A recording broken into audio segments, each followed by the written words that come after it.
Welcome back to another episode of Biz Daily, where once again we're talking about Angry Birds 2.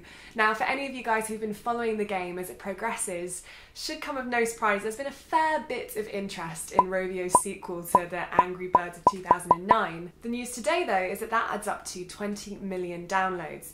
That's 20 million downloads in its first week. Now, we reported back that on its first day, in its first 12 hours, it scooped 1 million downloads, and then shortly after that, we reported again that it had scored 10 million downloads in its first 4 days. So it wouldn't be surprised if in 5 days' time there's another statistic of how many downloads it's had. It's had a lot of interest, and it's kind of because Angry Birds would be the iPhone of the mobile gaming world. You release a new product and everyone flocks to see what it is. It's one of those mobile gaming titans that have existed since the beginning of the App Store. But to put this latest figure in perspective, it took the original Angry Birds game 9 months to reach the same point of 20 million downloads. Not bad for an Angry Birds 2 that everyone was saying is Rovio's last-ditch attempt to claw back a dying company. Now, the interest in Angry Birds 2 isn't really a surprise. Like I said before, it is one of those franchises that people are going to flock to see what the next big innovation is. What would be interesting in the next few weeks is more insight into user retention, just how many players have carried on playing, the uninstall rates.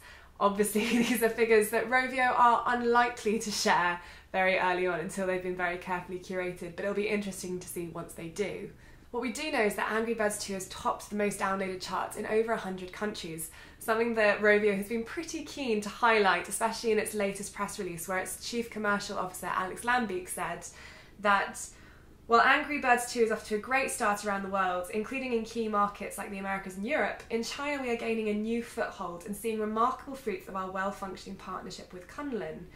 A new generation of Chinese gamers are getting to know the angry feathered flock, and we see a bright future together with Kunlun, one of the Chinese game industry's largest and most important players. So clearly, like the rest of the mobile gaming world, Rovio has a pretty keen eye set on the Asian market, and it'll be interesting to see in the next couple of months how that pans out. Now, here at Pocket Gamer, we're going to be keeping a really close eye on the top grossing charts.